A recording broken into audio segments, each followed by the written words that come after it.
најголемите мистерии кои што ги наведува луѓето на размислување е каква е затворската психологија, какви луѓе завршуваат во затворите и што вообичаено се прави тогаш кога овие луѓе се целосно исклучени од надворешниот свет за условите во затворите и бројните критики на сметка на недоволно добрите услови кои што владеат во затворите често слушаме во медиуми, исто така и лични приказни на осуденици на издржување на затворска казна од време на време се појавуваат во медиумите, меѓутоа целта на оваа денешна емисија на Женски магазин ќе биде да демистифицираме дали навистина условите во затворите се такви какви што се представуваат, односно дека се лоши. Ќе ја слушнеме и перспективата на управата која што е задолжена да ги спроведува правилата и прописите на затворското функционирање, меѓутоа ќе слушнеме и лични приказни од осуденици и секако народниот правобранител како надлежна институција која што според закон има ингеренции да се грижи за благосостојбата на затворениците, односно за доследното спроведување на правилата во случај на затворското функционирање. Проследете емисијата Женски магазин во продолжение. Јас работам во казнено поправна установа и самиот збор ни укажува на тоа дека затворот освен казнена има и поправна улога. Всушност и самиот закон за извршување на санкции кажува дека основна цел на постоењето на затворите е ресоциализација на осудени лица. Работам во КП Дом Идризово веќе 15 години и во текот на мојата работа сум се соочил со многу предизвици во работата со осудените лица, бидејќи да се работи како воспитувач. Тоа е популарно име наречено за нас вработените во секторот за ресоциализација. Да се работи како воспитувач, значи да се биде и тутор, да се биде и ментор, да се биде голем дел од осудениците ни кажуваат ти си ми татко и ти си не мајка во оваа установа, бидејќи нема на кого да се повикаат. Морам да ти признам дека таквите моменти се доста ретки. Постои изрека кај вработените во казнено-поправните установи дека доволно е на еден човек да му помогнеш и треба да бидеш задоволен од тоа. Водам многу голема воспитна група која што е надвор од сите законски норми поради непостоењето на доволно квалификуван кадар и доволно вработени во секторот за ресоциализација кој што може да им посветат внимание на сите осудени лица. Немам време тоа е многу голем проблем бидејќи немам време да им посветам доволно внимание кое што јас сакам да им го посветам и она внимание кое што им е потребно на нив за да седнеме да поразговараме во врска со нивните проблеми, да спроведеме некоја психосоцијална терапија кон нив која што може да даде ефект. Да, сум се соочил со многу лоши моменти, сум се соочил и со некои добри моменти кои што ми дале надеж дека ресоциализацијата во затворите може да биде успешна доколку постојат соодветни услови за тоа.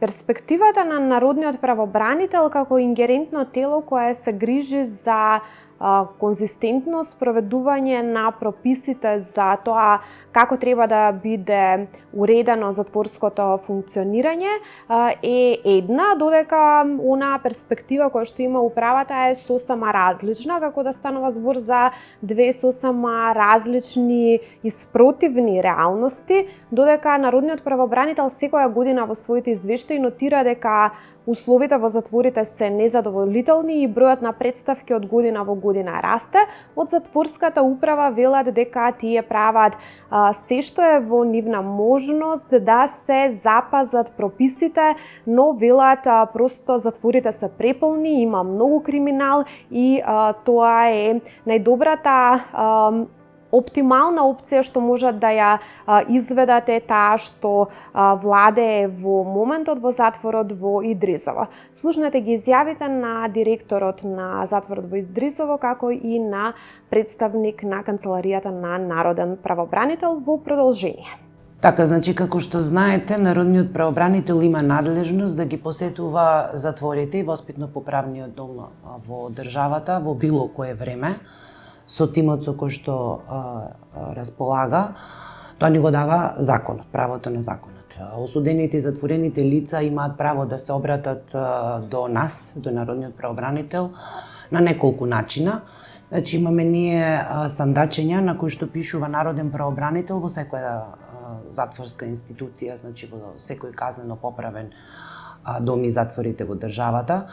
Осудените лица доставуваат, тимот оди еднаш неделно во сите затвори, ги отвара сандачењата, ги зема преставките во истиот момент доколку ги прелистува и ги чита, значи може да поразговара, да ги викне на разговор и да разговара со нив. Другиот начин е стигаат преку имейл, значи доколку се во можност, или телефонски, затоа што тука не имаме дежурни екипи секој ден. Од 8 до 16 часот, значи имаме дежурства, се примаат и телефонски, се доставуваат, се архивираат и стигнуваат кај нас, значи конкретно до кај мене. Во истиот момент се прераспределуваат и тимот за ден-два оди, значи на лице место повторно во затвор и на тој начин се запознава со содржината и со проблемите со кои што ни таму се сретнуваат. Проблемите со кои што се соочуваме, значи имаме многу преставки од страна на затворените лица, значи минатата година, јас и сега го прелистував извештајот од минатата година, годинешниот допрва го спремаме, значи го издаваме некаде после Нова година. Значи биле 184 преставки, зголемен број во однос на претходната 2023 година. Знаете, општо познато е дека осудените лица се жалат пред се на сместувачките капацитети, на условите таму со кои што се среќаваат и каде што се затекнати, а особено во однос на здравствената заштита. Вие сами знаете дека нема доволен број на лекарски персонал по затворите.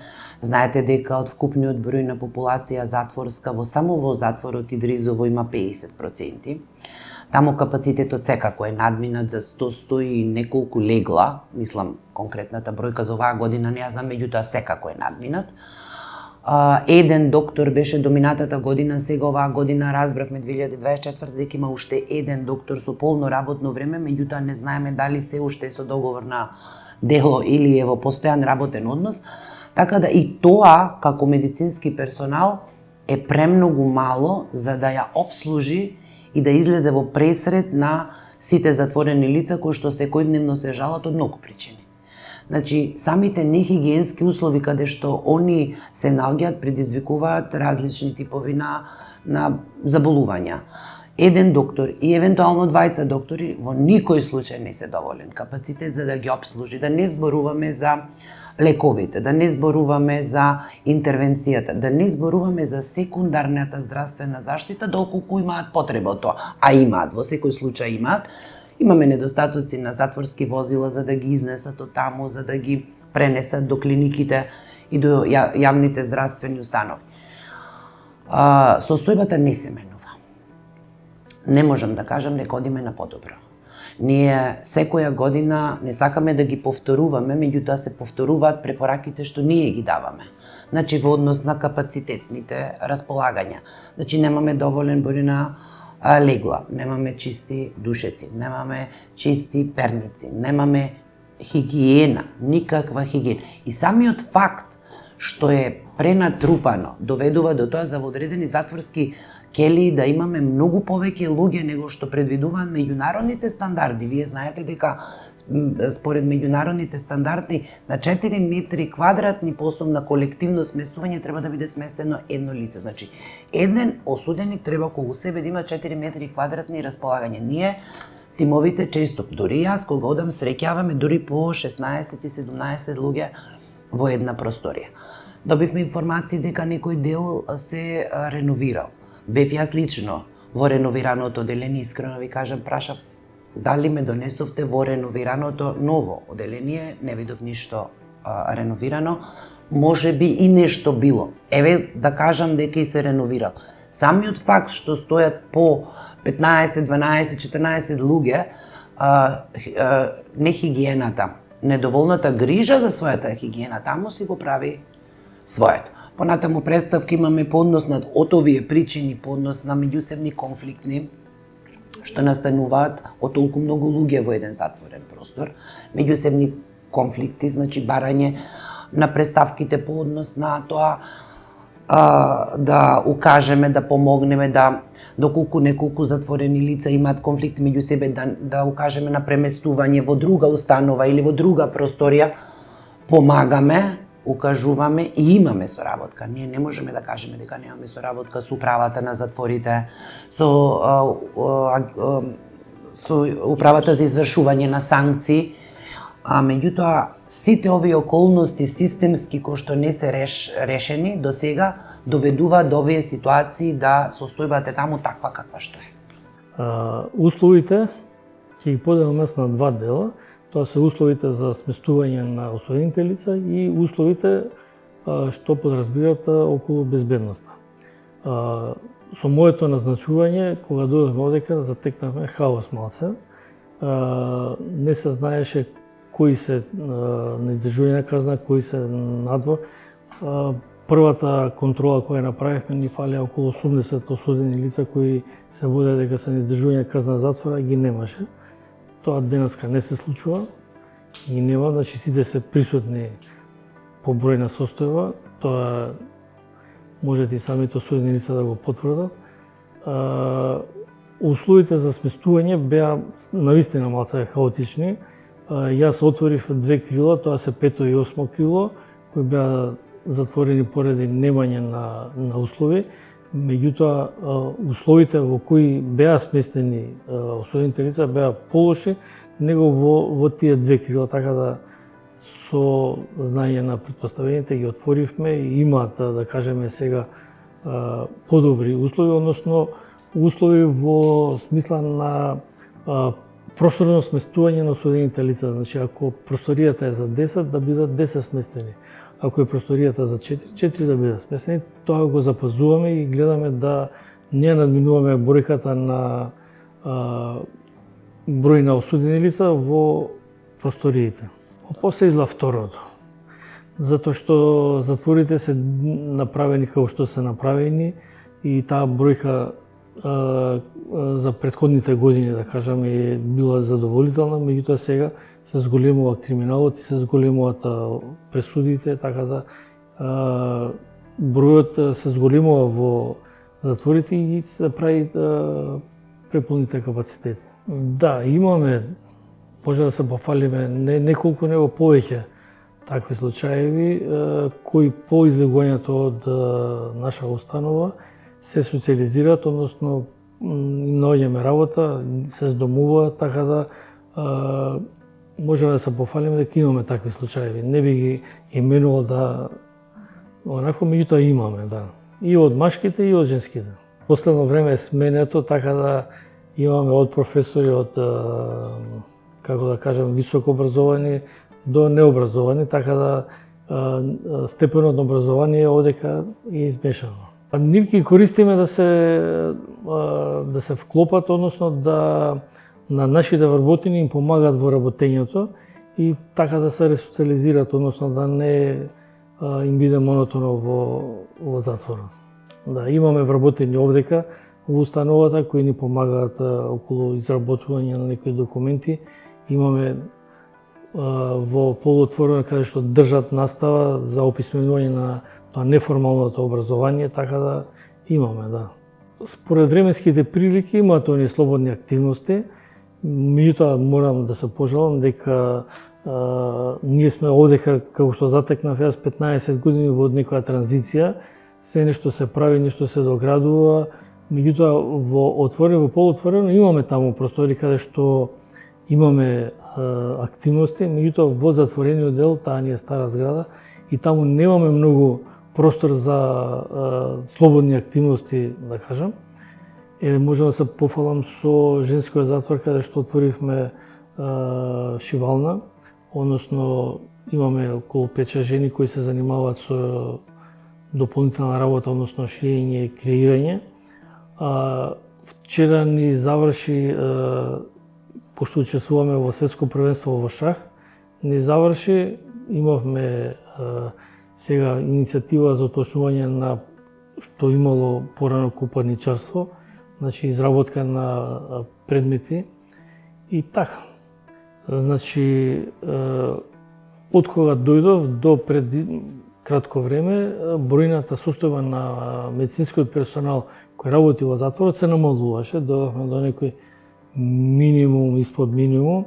Меѓутоа, еве сега да кажам јавна благодарност пошто тој персонал е под Министерство за здравство, ни пушти една медицинска сестра и еден доктор, така да сега ќе биде, мислам, подобрено.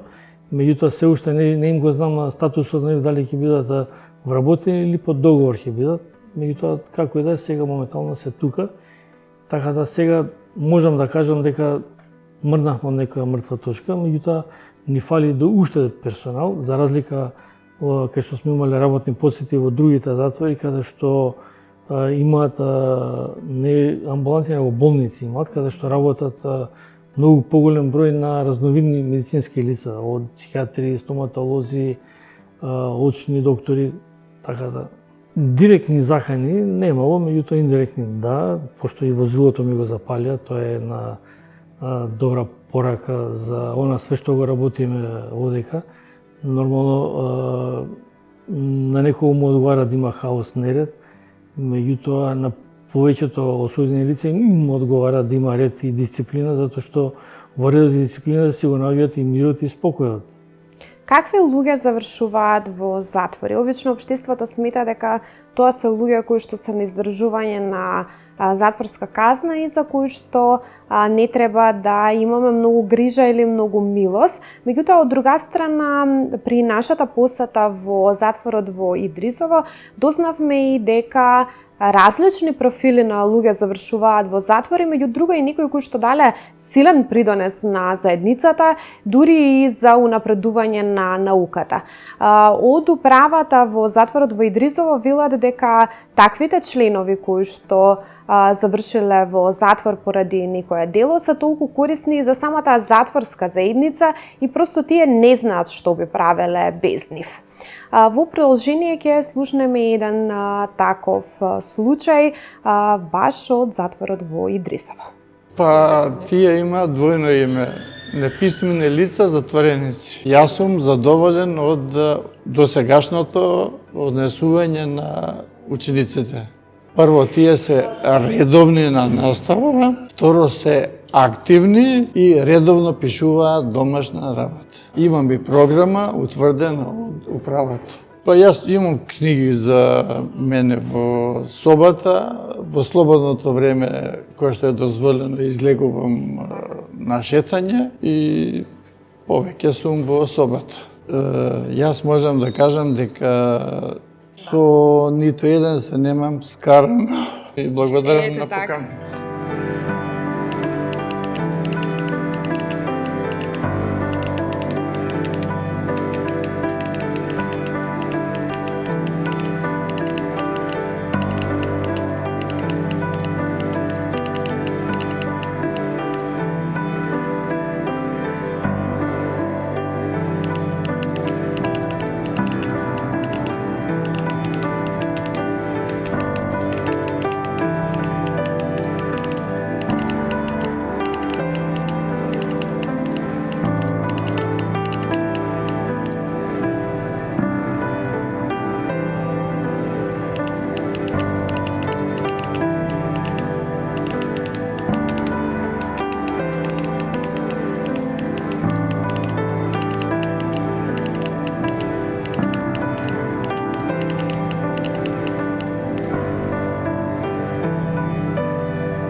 Поголемиот дел од осудените лица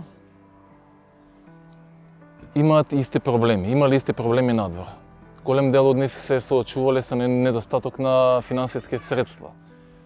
Голем дел биле зависници од дрога. Голем дел исто така, голем дел од нив доаѓаат од семејства со еден родител, односно од разведени партнери, што значи постојат некои фактори кои што придонесуваат уште од надвор примарната социјализација да не биде успешна и пошто доаѓаат кај нас во затворите. Секако луѓето со високо образование, па и оние со средно образование имаат поголема можност да го прифатат процесот на ресоцијализација, затоа што за да работиш со одредено осудено лице мора да се фокусираш и на неговиот стил на учење, а голем дел од осудените лица па можеби и воопшто немаат стил на учење и треба да се почне со нив од нула. Секако, за да една ресоцијализација се нарече успешна, мора да го имаме во предвид фактот дека и покрај преземените активности на секторот за ресоцијализација во затворите, осуденото лице во даден момент ќе се ослободи. И тука се постава прашањето кој ќе го прифати тоа осудено лице надвор, каква постпенална помош ќе му биде прифатена, значи имаме ние завод, агенција за вработување, имаме центар за социјални работи, имаме нарушени семејни односи кои што дополнително се нарушиле додека лицето издржувало затворска казна, па треба да се досреда. Така што јас во голем број моменти сум гледал осудени лица како ја напуштаат установата и ги гледам надвор како чекаат и се прашувам што ќе биде со нив и веќе однапред знаеш со кое лице можеби успешно ќе се реинтегрира во надворешната средина, а кое ќе се врати назад.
Почитувани гледачи, оваа емисија ја посветивме на затворите кои што за многумина представуваат мистерија и секој од нас е љубопитен да дознае какви се тие луѓе кои што завршуваат во затвори, меѓутоа и што се случува одблиску во затворите.